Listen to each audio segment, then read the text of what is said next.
Thank you, Lord, for another day, another grind. Welcome sa day 22 ng daily vlog natin. Saglit lang. Nakikiagaw ka. Hey, I'm Nat. I'm on a mission chasing a crazy dream to build a startup that hits a 1 billion in sales. The catch? 90% of my time is locked into real-world responsibilities and just 10% fuels the dream. But that 10%, that's where the magic begins. And you're coming with me, and let's make it happen. Good morning. Thank you, Lord, for another day, another grind. Welcome sa day 22 ng daily vlog natin, guys. 3 weeks na tayo nagvo-vlog. Di ko alam by this time, marami na ba tayong followers? Dagdagan na ba yung followers natin? Kasi day 22 ko na, day 3 pa lang ang postings natin. Ganun talaga. Kumbaga, tanim lang tayong tanim. Di ko naman alam kung maraming manonood sa atin, magiging marami ba yung mga followers natin. Pero importante, malinaw sa akin na tanim lang tayo ng tanim at someday, aani rin tayo. So, yun na lang muna, guys. Mag-update ulit ako later. Kita-kits. Guys, kasama na namin si Pen. Madumi kasi yung likod. Tapos nag-order kami ng Curve White.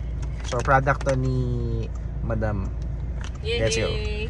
Pen, pakita ka nga. Galing mo kumausap ng Chinese, ha?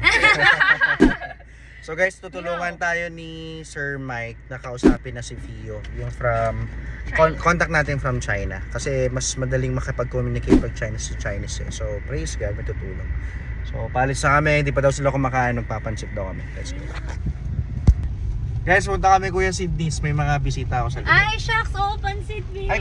So guys, kain sila lang pares. Si Pen, favorite niya talaga ng kabata. Babe, saglit lang. Nakikiagaw ka.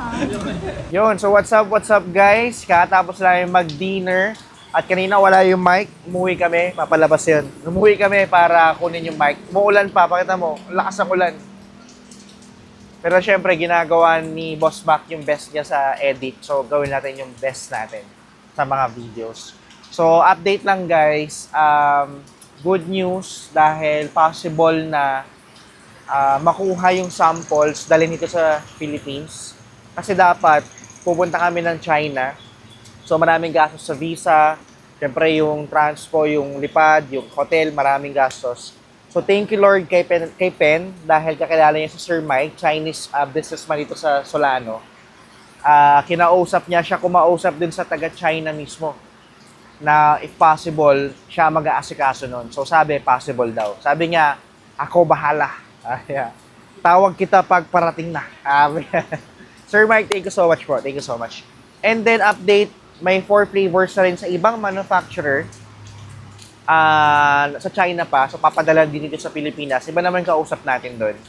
So, hopefully by next week, luluwas kami na Manila para tikman yun at makausap din kung paano yung landed cost at yung cost. So, yun na lang muna today guys. Medyo lumalakas na talaga yung ulan, nababasa na kami. So, if you have a big dream, protect it, feed it, even just a little every day. Once again, my name is Nat and I'm sober. Cheers!